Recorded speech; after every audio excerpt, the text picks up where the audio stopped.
नाम का धन्यवाद करते प्यारे परमेश्वर के लोगों। सचमुच आप धन्य लोग हैं कि आप परमेश्वर की हुजूरी में बैठे हैं। आइए हम इससे पहले कि आज के संदेश में चलें, अपने मनों को तैयार करें, खुदा से कहें, खुदा ये वचन मेरे लिए हो और इस वचन के द्वारा मैं आज यहाँ से सेम न जाने पाऊं। प्यारे पिता, धन्यवाद करते हैं आज के सुंदर दिन और सुंदर समय के लिए पिता परमेश्वर। हम इस योग्यता नहीं पिता परमेश्वर कि आपके परमेश्वर पिता नजदीक आ सके, परंतु प्रभु आपका वचन कहता है क्या ही धन्य जिन्हें चुनकर आप अपने समीप आने देते हैं। सचमुच प्रभु आपकी दया, आपका अनुग्रह प्रभु आप हमें आपके समीप लेकर के आए प्रभु जी। होने दीजिए पिता परमेश्वर जी, इस योजना के अंतर्गत आप हमें यहाँ लेके आए, आपकी सिद्ध और पवित्र इच्छा हमारे जीवन में पूरी होने पाए प्रभु जी। आपका जो पवित्र वचन यहाँ से आता है पिता परमेश्वर, होने दीजिए पिता परमेश्वर, हर एक शब्द पर, हर एक वचन पर पवित्र आत्मा का कंट्रोल होने पाए खुदा। सारी बातों को आपके पवित्र हाथों में सौंपते हुए धन्यवाद के साथ प्रार्थना यीशु मसीह के नाम से मांगते हैं, आमीन। हालेलुया। हम परमेश्वर के वचन में देखेंगे, हमारे मेरे साथ निकाले गिनती की पुस्तक, उसका 12वां अध्याय, पेज नंबर 179 पे मिलेगा पुराने नियम के अंदर। उसकी दूसरी आयत को कोई पढ़े, 1 से पढ़े, 12 का 1 से पढ़े। मूसा ने एक कुशी स्त्री के साथ विवाह कर लिया था, इसलिए मरियम और हारून उसकी उस विवाहित कुशी स्त्री के कारण उसकी निंदा करने लगे। उन्होंने कहा, क्या यहोवा ने केवल मूसा ही के साथ बातें की है? क्या उसने हमसे भी बातें नहीं की? उनकी ये बात यहोवा ने सुनी। मूसा पृथ्वी भर के रहने वाले सब मनुष्यों से अधिक नम्र स्वभाव का था, इसलिए यहोवा ने एकाएक मूसा और हारून और मरियम से कहा, तुम तीनों मिलाप वाले तंबू के पास निकल आओ। तब वह तीनों निकल आए। तब यहोवा ने बादल के खंभे से उतरकर तंबू के द्वार पर खड़ा होकर हारून और मरियम को बुलाया। अतः वह दोनों उसके पास निकल आए। तब यहोवा ने कहा, मेरी बातें सुनो, यदि तुम में कोई नबी हो तो उस पर मैं यहोवा दर्शन के द्वारा अपने आप को प्रकट करूंगा, यह स्वप्न में उससे बातें करूंगा। परंतु मेरा दास मूसा ऐसा नहीं है, वह तो मेरे सब घरानों में विश्वास योग्य है। उससे मैं गुप्त रीति से नहीं परंतु आमने सामने के प्रत्यक्ष होकर बातें करता हूँ, और वह यहोवा का स्वरूप निहारने पाता है। इसलिए तुम मेरे दास मूसा की निंदा करते हुए क्यों नहीं डरे? तब यहोवा का कोप उन पर भड़का और वह चला गया। तब वह बादल तंबू के ऊपर से उठ गया और मरियम कोढ़ से हिम के समान श्वेत हो गई। ठीक है भाई, प्रभु आशीष दे आपको इस वचन के द्वारा। यहाँ हमने क्या पढ़ा? हमने इस वचन में पढ़ा कि मूसा प्रभु का एक सेवक था। हालेलुया। यहाँ हम पढ़ते हैं उसके भाई और बहन के बारे में, उनका नाम था मरियम और हारून। ये क्या कर रहे थे? ये ऐसा विचार कर रहे थे, क्या केवल परमेश्वर ने मूसा से ही बातें की है? क्या हमसे बातें नहीं की? आज हम में से भी कई लोगों का विचार इस प्रकार से होता है, क्या केवल परमेश्वर पास्टर से ही बातें करता है? क्या जब मैं प्रार्थना कक्ष में जाता हूँ परमेश्वर मुझसे बातचीत नहीं करता? नहीं प्यारे परमेश्वर लोग, परमेश्वर आपसे बातचीत करता है। हालेलुया। पर उस तरीके से नहीं कर पाता जिस तरीके से वो पास्टर से बातचीत कर सकता है। हालेलुया। क्यों? क्योंकि परमेश्वर ने उसे अधिकार दिया है आप लोगों के ऊपर, मेरे ऊपर। हालेलुया। यहाँ परमेश्वर का जन क्या कह रहा है? ये कह रहे थे, ये जो जन थे ये कह रहे थे, ये जब बातें कर रहे थे उन्होंने कहा, क्या यहोवा ने केवल मूसा ही से बातें की है? क्या उसने हमसे बातें नहीं की? उसकी यह बात यहोवा ने सुनी। हालेलुया। प्यारे परमेश्वर के लोगों में आपसे विनती करके बताना चाहता हूं, कभी भी अपने मन में भी प्रभु के जन के प्रति ना बुड़बुड़ाएं। हालेलुया। आपको नहीं पता प्यारे परमेश्वर के लोगों, मैं आपको इसी बाइबल से बताऊंगा, परमेश्वर आपकी एक एक बात को ध्यान से सुनता है। सुनता नहीं है, ध्यान करके सुनता आपके एक एक वर्ड को, आपके मन में क्या चल रहा है। क्योंकि कल हमने वचन में पढ़ा, यहोवा मन को जानता है, वो खरे मन वालों से प्रसन्न रहता है। हालेलुया। यहाँ जो ये लोग थे, ये प्रभु के अभिषेक दास के बारे में, ऐसे दास के बारे में जिसके लिए परमेश्वर ने खुद गवाही दी थी। परमेश्वर उसके लिए इस प्रकार का था, मूसा पृथ्वी पर के रहने वालों में, सब मनुष्य में, पृथ्वी पर के जितने भी मनुष्य है उन सबसे अधिक नम्र स्वभाव का था। हालेलुया। कैसे स्वभाव का था? पृथ्वी पर के लोगों में नम्र स्वभाव का मूसा था। और ये जो निंदा कर रहे थे ये उसके भाइयों बहन, ये कोई और नहीं थे प्यारे परमेश्वर के लोगों। तब यहोवा ने बादल के खंभे में खड़े होकर उतरकर तंबू के द्वार पर खड़ा होकर हारून मरियम बुलाया। अतः वे दोनों उसके पास निकल आए। तब यहोवा ने कहा, मेरी बात तो सुनो, यदि तुम में से कोई नबी हो तो उस पर मैं यहोवा के दर्शन के द्वारा अपने आप को प्रकट करूंगा। यहाँ हम में से कोई नबी नहीं है प्यारे परमेश्वर के लोगों। हालेलुया। इस बात को समझे प्यारे परमेश्वर के लोगों, हम जो घर पे, हम जो अकेले में, याद रखें, मैं आपसे कहना चाह रहा हूं, अगर इस संदेश को कोई लाइव सुनता हो, मैं आपसे हम्बली रिक्वेस्ट करना चाहता हूं, ऐसे लोगों के कभी संपर्क में ना आए जो प्रभु के दास की बुराई करते हो या प्रभु के लोगों की बुराई करते हो। क्यों? जाने अनजाने आप अपनी आशीष को गंवा देंगे और श्राप को ले लेंगे। वचन में लिखा है श्राप यूं ही नहीं आता, श्राप हम कमाते हैं। हालेलुया। ध्यान दीजिए प्यारे परमेश्वर के लोगों, मैं आपको बताना चाह रहा हूं, ये अंत के दिन चल रहे हैं। परमेश्वर वचन कहता है समझ के रहो क्योंकि दिन बुरे हैं। कोई भी आकर आपको मतलब परमेश्वर के राज्य से वंचित न करने पाए, हालेलुया, उस दौर से वंचित न करने पाए। तो यहाँ हमने देखा कि दो जन थे जो प्रभु के दास के बारे में बात कर रहे थे और प्रभु ने परमेश्वर उनसे क्या कहा? परमेश्वर ने उनसे कहा, तब यहोवा का कोप उन पर भड़का हो। इसमें लिखा और मैं यहोवा को सुख निहार नहीं पाता है, इसलिए तुम मेरे दास मूसा की निंदा करते हुए क्यों नहीं डरे? ध्यान रखना प्यारे परमेश्वर को, एक एक वर्ड आपका परमेश्वर सुनता है। आप क्या बोल रहे हैं, आप मन में क्या सोच रहे हैं? कई बार क्या हम बाहर से तो अच्छा दिखावा करते हैं पर हमारा परमेश्वर अंदर को देखता है। ध्यान रखना प्यारे परमेश्वर लोगों, मैंने एक बात यहाँ हमेशा सीखिए कि पेड़ अपने फलों से पहचाना जाता है। आप कितना ही हालेलुया करो, प्रेज द लॉर्ड करो, घुटनों पे आओ या आके लेट जाओ, आप अपने फलों से ही पहचाने जाओगे। हालेलुया। मेरे साथ एक और वचन निकाले, दूसरा राजा उसका छठा अध्याय उसकी 11वीं आयत को निकाले। नहीं, पहले मलाकी 3 का 16 निकाले, पेज नंबर 11-10 पे मिलेगा ये।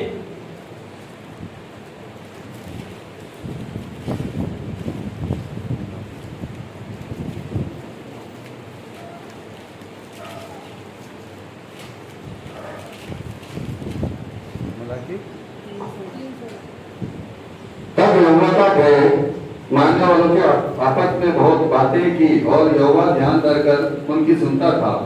और जो यहोवा का भय मानते और उनके नाम का सम्मान करते थे, उनके स्मरण के निमित्त उसके सामने एक पुस्तक लिखी जाती थी। Praise the Lord, hallelujah. प्यारे परमेश्वर के लोगों, इस वचन को आप अंडरलाइन कर लें, नोट कर लें। क्या लिखा हुआ है? तब यहोवा का भय मानने वाले ने आपस में बातें की। हम लोग कौन है? हम परमेश्वर का भय मानने वाले हैं कि नहीं? हम परमेश्वर का भय मानने वाले प्यारे परमेश्वर के लोगों, वो परमेश्वर हमारी सुनता है। ऐसा नहीं कि जब हम उससे प्रार्थना में अच्छी बातें करते तो वो सुनता, हम जब चलते फिरते बुरी बातें कहते हैं उसको भी वो सुनता है। हालेलुया। क्या लिखा हुआ है? तब यहोवा का भय मानने वाले आपस में बातें की और यहोवा का ध्यान धरकर यहोवा ध्यान धरकर उनकी सुनता था। और जो यहोवा का भय मानते उसका उनके नाम का सम्मान करते थे, उनके स्मरण के निमित्त उनके सामने एक पुस्तक भी लिखी जाती थी। आपका हर एक कार्य लिखा जा रहा है प्यारे परमेश्वर लोगों। मैंने कह रहा हूँ, ये बाइबल बता रही है। एक गीत वो गीत गाते ना, खुल जाएंगी किताबें जब भी हिसाब होगा, इंसाफ का तराजू यीशु के हाथ होगा। आपके एक एक वर्ड का परमेश्वर वचन कहता है हम अपने शब्दों के द्वारा निर्दोष और दोषी ठहराए जाएंगे। इसलिए खुदा के लोगों इन दिनों संभल कर हर बात में कहें, हे पवित्र आत्मा मेरे शब्दों पर, मेरे होठों पर तेरा कंट्रोल होने पाए।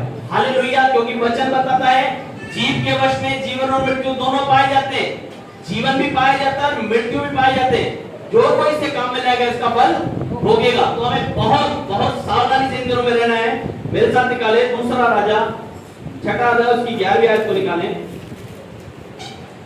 इस कारण अराम के राजा का मन बहुत घबरा गया। अतः उसने अपने कर्मचारियों को बुलाकर उनसे पूछा, क्या तुम मुझे यह बताओगे कि हम लोगों में से कौन इस्राएल के राजा की ओर का है? उसके एक कर्मचारी ने कहा, हे मेरे प्रभु, हे राजा, ऐसा नहीं।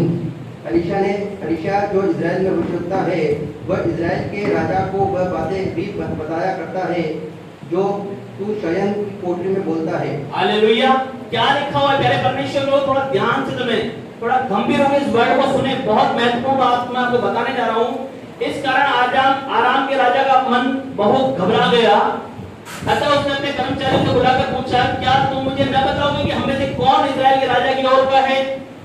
उसके कर्मचारी ने कहा, हे प्रभु, हे राजा, ऐसा नहीं। एलीशा जो इस्राएल में भविष्य था, वह इस्राएल के राजा को वह बातें भी बताया करता जो तू शयन की कोठरी में बोलता है। अर्थात आप जो सोते समय जो अपने गुप्त कमरे में भी बोलते हैं ना, मैं आपको बताना चाह रहा हूँ, मजाक नहीं कर रहा हूँ, रियलिटी बता रहा हूँ। एक अभिषिक्त जन को, एक अभिषिक्त दास को वो बातें भी सुनाई देती है जो आप गुप्त में बोलते हैं। वो परमेश्वर बताता है। कौन बताता है? वो परमेश्वर का आत्मा बताता है। क्या कह रहा है राजा? कौन है? कौन भेदी है जो मेरा भेद वहां जाके प्रकट? वो बोलता नहीं, ऐसा नहीं है, परमेश्वर उस पर प्रकट करता है। तो ध्यान रखें प्यारे परमेश्वर के लोगों, मैं आपको डराने के लिए नहीं कह रहा हूं, मैं आपको इसलिए कह रहा हूं ताकि आप आशीष के बदले श्राप न कमाएं। इन दिनों ऐसा होगा, लोग आपके पास आएंगे, आपको भड़काएंगे अपने अगुवे के खिलाफ। लिख लो, आपको चाहिए कॉपी में लिख लो, इस साल आपके पास लोग आएंगे, आपको अपने अगुवे के खिलाफ भड़काएंगे। और ध्यान रखना प्यारे परमेश्वर, संदेश पवित्र आत्मा के द्वारा तैयार किया गया है ताकि आप पहले से प्रीपेड रहो। हालेलुया। ऐसे लोगों को अपने घर में भी ना घुसने दे, अपने घर के बाहर होती कोशिश लिखवा दे, हमारे यहाँ पास्टरों की बुराई करने वाले, प्रभु की लोगों की बुराई करने वाले का प्रवेश निषेध। आपको नहीं पता प्यारे परमेश्वर, आपकी बड़ी ब्लेसिंग आपके हाथ से चली जाएगी। आपको नहीं पता, आप ऊंचाई से 1 सेकंड में ऊंचाई पे आ जाएंगे। हालांकि नबूकदनेस्सर के बारे में जानते हैं ना, नबूकदनेस्सर एक बहुत बड़ा राजा था। उसके मन में केवल ऐसी भावना है कि आपने मैंने हाथों से नहीं बना, एक आकाशवाणी में तुरंत उसको पशुओं के साथ कई वर्ष बिताने पड़े। हालेलुया। क्यों? क्योंकि वो परमेश्वर के वचन के खिलाफ बात थी। इसलिए मैं आपको सावधान करना चाहता हूं प्यारे, पर डराने के साथ नहीं, मैं आपको बताना चाहता हूं परमेश्वर ने हमें एक अंडर में ठहराया, एक अंडर प्रोसेस के अंदर ठहराया, हमें उस प्रोसेस में लेके चलना है। हालेलुया।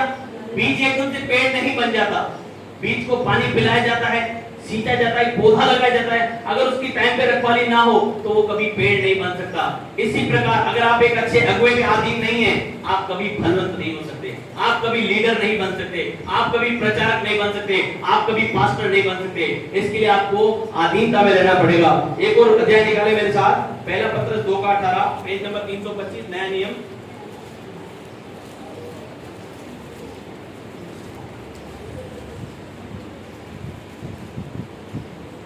इसलिए कि मसीह ने भी अर्थात अधर्मियों के लिए धर्मी ने पापों के लिए कारण एक बार दुख उठाया ताकि हमें परमेश्वर के पास पहुंचाए।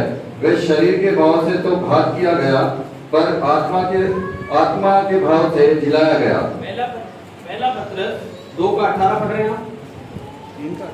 2:18, पेज नंबर 325। हे सेवकों, हर प्रकार के भय के साथ अपने स्वामियों के अधीन रहो, न केवल उनके जो भले और नम्र हो, पर उनके भी जो कुटिल हो। क्योंकि यदि कोई परमेश्वर का विचार करके अन्याय से दुख उठाता हुआ कलेश सहता है तो यह सुहावना है। Praise the Lord. प्रभु आपको आशीष दे। क्या लिखा हुआ है? हे सेवकों, हर प्रकार के भय के साथ अपने स्वामियों के अधीन रहो। हमें अपने स्वामियों के अधीन रहना है, हमें अपने अगुवे के अधीन रहना है, चाहे आपको अच्छा लगे चाहे ना लगे। न केवल उनके जो भले और नम्र हैं, पर उनके भी जो कुटिल हो। हालेलुया। प्यारे परमेश्वर को आपको धन्यवाद करना चाहिए खुदा का, तो आपको एक ऐसे अगुवे मिले हैं जो नम्र हैं, जो आपको डांटते नहीं परंतु प्यार से समझाते हैं। मैं प्यारे परमेश्वर के लोगों, ऐसे पास्टरों को जानता हूं जो खतरनाक मतलब रिमांड खींच लेते, पर आप परमेश्वर धन्यवाद कर दो, आपको एक ऐसे अगुवे मिले जो आपको एक बच्चे के समान समझाते हैं। उनका आदर करो प्यारे परमेश्वर। मैं नहीं कह रहा हूं, मैं आपको वचन से बताऊंगा, परमेश्वर ने उन्हें ठहराया है। मेरे साथ निकाले पहला पत्रस 2:25 पढ़ें। क्योंकि तुम पहले भटकी हुई भेड़ों के समान थे, पर अब अपने प्राणों के रखवाले वालों और अध्यक्ष के पास लौट आए हो। हालेलुया। क्या पढ़ा हमने? और क्योंकि तुम पहले भटकी हुई भेड़ों के समान थे। हम क्या थे? संसार में खोए हुए थे, हर कोई अपने अपने रास्ते पर चल रहा था, पर अब हमारा रास्ता एक है, हमारी मंजिल एक है। हमारी मंजिल यीशु मसीह है और यीशु मसीह का काम है। हालेलुया। मत्ती 6:33 क्या कहता है? पहले तुम उसके धर्म और राज्य की खोज करो। हमारा फर्स्ट प्रायोरिटी परमेश्वर का कार्य होना चाहिए। हालेलुया। और लिखा हुआ भेड़ों के समान थे, पर अब अपने प्राणों के रखवाले और अध्यक्ष। प्राणों का रखवाला कौन है? फटाफट निकाले यशायाह 53:6।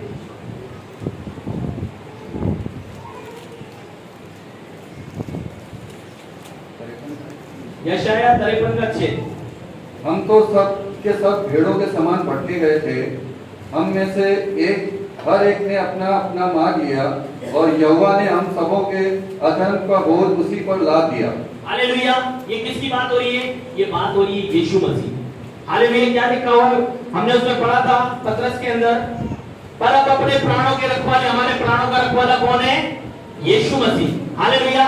तो हमारे प्राणों की रक्षा की जवाबदारी यीशु मसीह की है। इसलिए कभी भी किसी विरोधी से या किसी प्रकार के विरोध से न डरे, क्योंकि आपके प्राण की रक्षा की गारंटी यीशु मसीह ने ले रखी है। हालेलुया।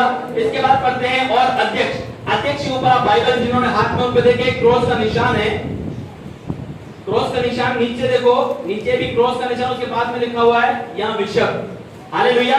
अब क्या है, बिशप, पास्टर, प्रेरित एक पोस्ट है। हालेलुया। तो यहाँ जो लिखा हुआ है ना अध्यक्ष यानी आपको पास्टर के पास लौट आए हो। हालेलुया। पहले हम दुनिया में थे, हम अपने अपने मार्ग पर चल सकते थे, और हमें एक अध्यक्ष दिया गया है जो पास्टर के रूप में दिया गया है। मैं नहीं कह रहा हूं परमेश्वर के लोगों को, ये लिखता बाइबल कह रही है, परमेश्वर वचन कह रहा है। इसलिए जिस प्रकार हमें पास्टर गाइड करता है, हमें उसी प्रकार से चलना है, हमें अपनी बुद्धि का इस्तेमाल नहीं करना है। हालेलुया। अगर प्रभु का दास कहता आपको दरी बिछाने का काम दिया, आप वफादार होकर दरी बिछाएं। अगर आपको कहा गया आपको लीडिंग करें, आपको ईमानदारी से लीडिंग करनी है। अगर आपको कहा गया है पंखे को साफ करना है, तो आपको साफ करना है। ध्यान रखना प्यारे परमेश्वर के लोगों, आज्ञा पालन हमेशा आशीष लेकर के आता है। हालेलुया। ऐसा नहीं हो सकता कि आप अपनी मर्जी से कुछ भी करें, नहीं कर सकते। आपको जिस प्रकार का जल दिया जाएगा उसी प्रकार से आप बढ़ेंगे और आप फलित होंगे। और मैं आपसे कहना चाहता हूं, यहाँ जीवन की रोटी और जीवन का जल मिलता है। आप हर सभा में आए, परमेश्वर आपको एक बड़ी ऊंचाई पे लेके जाएगा। प्रभु के वचनों के द्वारा आपको आशीष।